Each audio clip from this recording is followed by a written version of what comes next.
Salut, moi c'est Cléo, fondatrice d'Hashtag Vie de Parents, la plateforme suisse et francophone qui parle de parentalité sans tabou et sans détour. À travers nos événements un peu partout en Suisse romande, on aborde des sujets dont on ne parle pas assez dans notre société. Et ici, dans les capsules audio, on va encore plus loin. Cette année, on ouvre grand le spectre des vécus parentaux. On parle du bien-être de nos corps, mais aussi du bien-être dans nos espaces, chez nous, à la maison.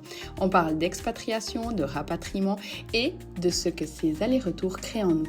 On parle des premières séparations avec nos enfants et aussi de celles plus discrètes, mais plus profondes, qui surgissent à l'adolescence. Bref, on explore ces moments qui façonnent la vie de parents, loin des premiers instants, mais tout aussi essentiels.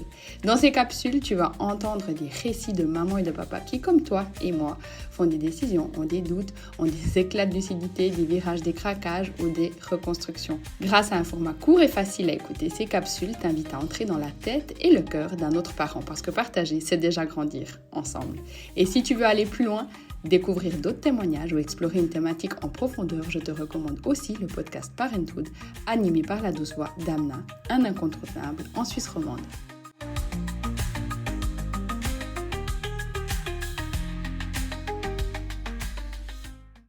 L'entrée en crèche, rien que ces 3 mots peuvent faire monter beaucoup de choses, de l'excitation, de la culpabilité, des doutes, etc.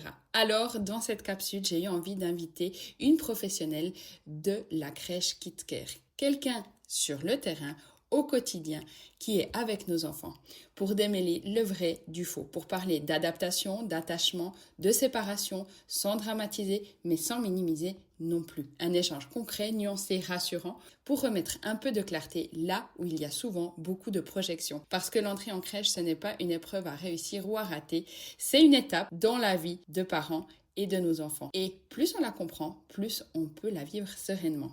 Alors, on a décidé de demander à une professionnelle de crèche de démêler le vrai du faux pour mieux se préparer à cette étape de vie.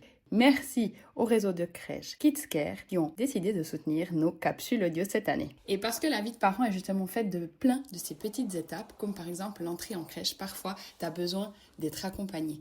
Monica Bonetti accompagne justement les familles dans ces passages de vie. Elle travaille autour du lien parent-enfant, du vécu émotionnel des tout-petits, mais aussi celui des parents. Elle aide à mettre des mots, à comprendre, à ajuster. Merci à Monica Bonetti de soutenir cet épisode.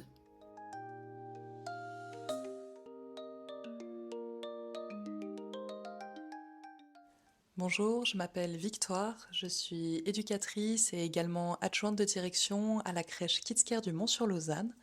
Je vais essayer de répondre à quelques questions que les parents peuvent se poser avant d'inscrire leur enfant en crèche.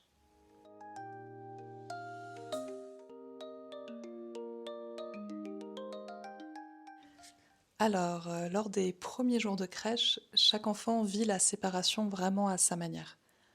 Il y a différents facteurs comme l'âge, l'environnement, les précédents modes de garde qui peuvent influencer la manière dont va se passer cette période de familiarisation.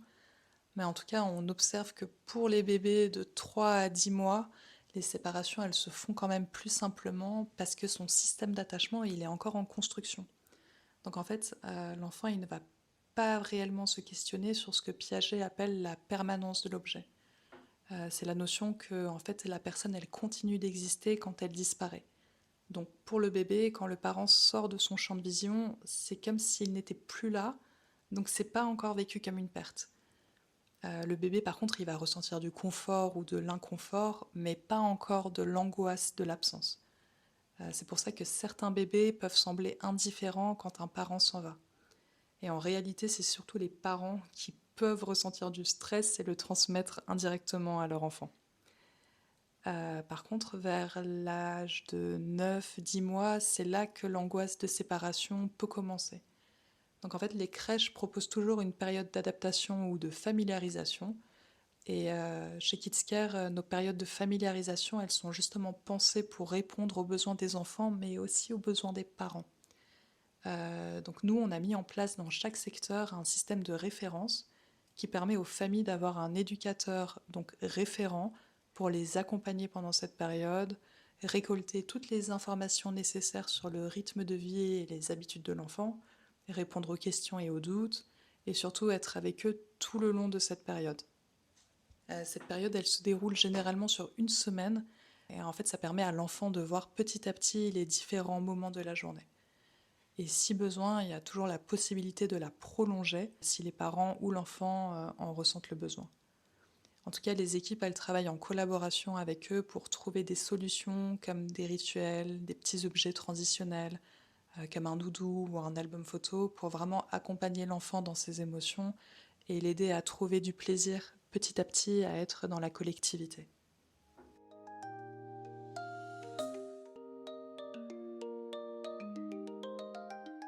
En crèche, un enfant peut créer un lien d'attachement sécurisant avec des éducateurs et ça c'est vraiment super. Normalement, il faut même l'encourager. Évidemment, sans rentrer dans les extrêmes où un enfant refuserait qu'un autre adulte s'occupe de lui, parce que si un jour cet éducateur part en vacances, par exemple, il faut que d'autres puissent répondre à ses besoins et l'accompagner dans la journée. Mais en tout cas, un enfant peut avoir plusieurs personnes de référence qui lui apportent de la sécurité affective, de la stabilité, de la reconnaissance, en tout cas une présence suffisamment fiable. Dans nos structures, par exemple, en nurserie, on a mis en place un système de référence à la journée. Donc ça veut dire que les éducateurs, le matin, ils vont se répartir les enfants pour qu'il y ait une continuité des soins et une sécurité affective. Parce qu'en effet, si on ne fait pas attention, un enfant peut vite voir passer beaucoup d'adultes en fonction de la journée et de la taille de l'équipe éducative. Donc cette pédagogie, elle s'inspire vraiment d'Amy Pickler, qui a été la première pédiatre à mettre en place le système de référence en place quand elle travaillait à Budapest, à l'Institut Logzi. Donc en fait, c'était une pouponnière qui accueillait des enfants abandonnés.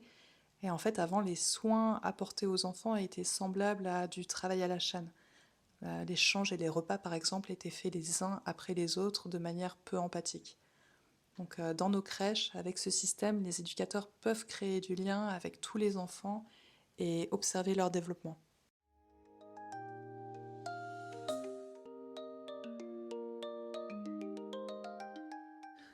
En crèche, les organisations, elles sont vraiment différentes d'un groupe à un autre et elles sont adaptées en fonction de l'âge de l'enfant. Donc, pour les bébés en nurserie, par exemple, c'est quasiment impossible d'imposer un rythme de groupe parce qu'il y a beaucoup trop de facteurs. Comment il a dormi la nuit dernière, à quelle heure il a eu son dernier biberon, quel est son temps d'éveil. Chaque bébé a vraiment son propre rythme de développement et c'est aux éducateurs de s'y adapter. Par contre, vers l'âge de 10 mois, donc le groupe des mini-trotteurs, on peut commencer à instaurer progressivement un rythme avec des horaires fixes afin de ritualiser davantage la journée et proposer de plus grands temps en collectivité. Parce qu'à cet âge-là, ils commencent beaucoup à s'observer entre eux et donc à s'imiter, et ça, il faut vraiment l'encourager aussi.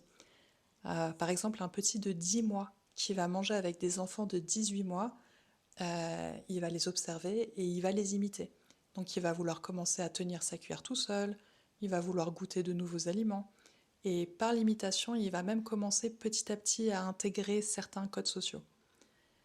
Dans les autres groupes, donc trotteurs et préscolaires, les enfants vivent avec la collectivité, donc ils mangent à la même heure et ils font la sieste ensemble. Mais si par exemple un enfant du groupe des trotteurs commence à s'endormir à table, les éducateurs vont trouver des solutions. Ou dans le groupe des préscolaires, si un enfant ne fait plus de sieste, les éducateurs ne vont pas lui imposer d'en faire une, mais ils vont plutôt réfléchir à l'aménagement d'espace pour qu'il puisse faire une activité tranquillement pendant que les autres enfants dorment. Pendant la journée, les éducateurs ils séparent aussi beaucoup les groupes pour que l'enfant puisse retrouver des dynamiques plus calmes et avoir des moments plus privilégiés avec l'adulte. Donc si par exemple on prend le groupe des trotteurs, donc les enfants âgés de 18 mois à 32 mois, au total sur le secteur on en accueille 28. Donc ça peut paraître beaucoup, mais en fait les éducateurs le matin et l'après-midi ils vont s'organiser pour faire des activités ou des sorties avec des petits groupes de 7 enfants. Et idem pour le groupe des préscolaires, où l'éducateur pourra être avec son groupe de 10 enfants, alors que sur le secteur, il peut y en avoir 35.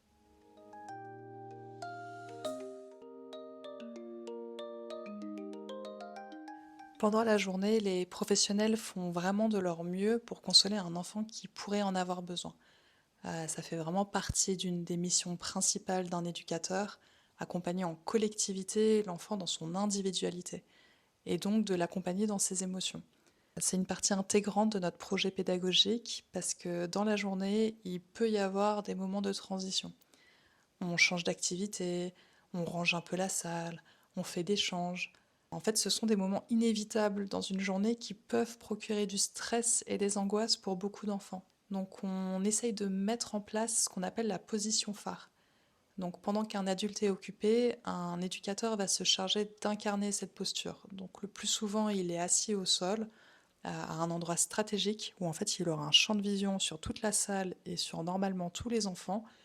Et en fait, simplement le fait d'être à hauteur d'enfant, il va être observateur des interactions, il va pouvoir les réguler si besoin, et il va pouvoir rester disponible pendant que les enfants continuent leur jeu. Donc en fait, cette posture, elle est vraiment essentielle parce qu'elle apporte de la contenance, de la valorisation et de l'encouragement. Un enfant, il va beaucoup plus s'autoriser à explorer la salle et à jouer quand il sait qu'il y a un adulte au sol, prêt à l'encourager dans son jeu et dans ses interactions. Donc un éducateur qui adopte une position phare, il peut influencer la dynamique du groupe, il peut la maintenir calme et sécurisante, et avec un cadre. Et en fait, surtout, il peut se rendre disponible aussi si un enfant a besoin d'être consolé.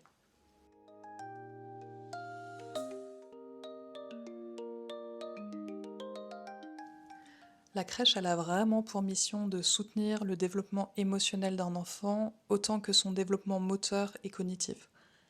C'est vraiment notre corps de métier en tant qu'éducateur, parce que les enfants, ils sont traversés toute la journée par une multitude d'émotions et ils ont l'incapacité de les réguler seuls. Donc notre mission à nous en tant qu'éducateurs, c'est de les aider à traverser ces émotions et à poser des mots sur ce qu'ils ressentent et à ritualiser au maximum la journée. Françoise Dolto ou encore Catherine Guéguen, elles étaient vraiment les premières à encourager la gestion des émotions en utilisant la parole, et ça même chez les bébés, afin d'encourager la sécurité affective. Et comme ça, l'enfant, il pourra avoir petit à petit confiance en lui, explorer davantage son environnement et devenir autonome.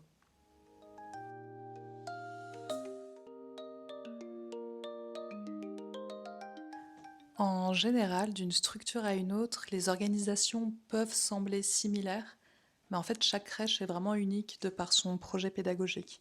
Chez nous, par exemple, on ne réveille pas un enfant qui dort avant ses 32 mois, sauf si évidemment on a un contre-avis médical. Mais avec l'avancée des neurosciences, on sait que c'est pendant la phase de sommeil que le cerveau se construit et donc emmagasine les informations de la journée. Ou encore, lorsqu'ils sont à table, les éducateurs proposent aux enfants de plus de 18 mois de se servir eux-mêmes pour les encourager dans leur développement et dans leur autonomie. Dans le groupe des trotteurs aussi, par exemple, nous, on propose des assiettes qui se cassent. C'est pour leur apprendre qu'il faut faire attention, et puis c'est des choses qui arrivent. Chez KidsCare, notre projet pédagogique, il a vraiment la force d'être évolutif. On l'adapte aux nouvelles avancées des neurosciences, et en fait, on ne se base pas uniquement sur une seule pédagogie, mais sur plusieurs. Donc, on va s'inspirer par exemple de Reggio Emilia pour les bienfaits de la collectivité, ou Amy Pickler avec le système de référence, Montessori pour l'autonomie, ou encore Freinet pour toutes les sorties et les explorations en forêt qu'on fait. Donc le projet pédagogique, en gros, il est vraiment essentiel parce que c'est lui qui va vraiment instaurer une dynamique d'apprentissage et de découverte.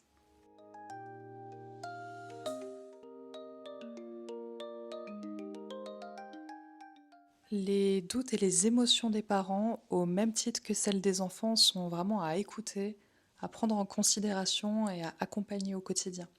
Parce que si un parent ne se sent pas en sécurité, l'enfant il va forcément le ressentir et il sera donc lui-même en insécurité. C'est pour ça que la coéducation, elle fait vraiment partie intégrante de notre projet pédagogique. Donc on cherche à accompagner chaque parent dans ses besoins afin de garantir une continuité éducative entre la maison et la crèche. Et donc pour ça, on pense que de bonnes transmissions lors des accueils le matin ou lors des retours le soir, c'est vraiment essentiel. Nos éducateurs, par exemple, ils travaillent tout au long de la journée avec des tablettes afin de noter en temps réel les activités, les repas, les soins. Ils peuvent même y ajouter des petits commentaires ou des petites observations si besoin afin d'en rediscuter le soir avec les parents. Donc eux, en fait, ils peuvent recevoir en temps réel des informations sur le déroulement de la journée de façon complètement transparente. Ils ont également accès à une application où les éducateurs peuvent de temps en temps publier des petites photos lors d'une activité, d'une sortie, ou quand il y a un petit moment sympa dans la journée. Cette transparence d'information, elle permet vraiment d'ajuster les pratiques si besoin et surtout de rassurer les parents parce qu'on sait très bien à quel point ça peut être compliqué et difficile de laisser son enfant dans un univers complètement inconnu au départ. KidsCare propose également aux parents un petit coffret de livres, donc il est disponible en version numérique sur notre site internet. Et en fait, c'est un recueil de livres qui a vraiment été fait par toute une équipe pluridisciplinaire de professionnels, donc du métier de la petite enfance et aussi avec des pédiatres. Et en fait, il explique vraiment tout le développement de l'enfant avec les grandes étapes de vie. Et c'est un livre qui peut être ressource pour les parents qui s'interrogent ou qui se posent beaucoup de questions.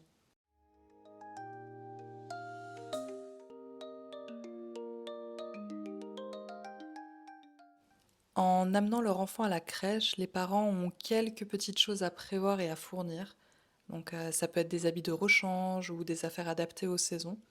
Mais en tout cas, pendant l'entretien de familiarisation, les éducateurs donnent aux parents un petit flyers avec dessus vraiment le résumé de tout ce qu'ils doivent penser à ramener. Après, vraiment, chaque crèche a sa propre organisation. Donc chez nous, par exemple, les repas, ils sont déjà fournis. Donc on a le petit déjeuner pour ceux qui arrivent tôt le matin, on a le repas du midi et on a le goûter.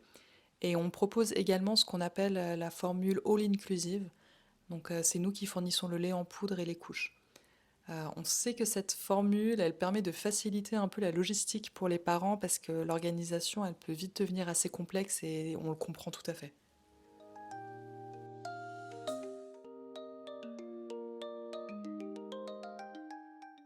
Il est tout à fait possible de concilier un mode de garde en crèche et de poursuivre l'allaitement. Chaque crèche a vraiment sa propre organisation, mais chez nous, par exemple, on a un frigo qui est mis à disposition pour les parents. Donc ils peuvent y déposer leur sachet ou leur contenant de lait maternel. Il suffit juste qu'ils mettent bien le nom et la date à laquelle le lait a été tiré. Et les éducateurs peuvent le proposer à l'enfant pendant la journée. Et s'ils veulent même aller plus loin dans leur organisation, on a un congélateur aussi qui est mis à disposition.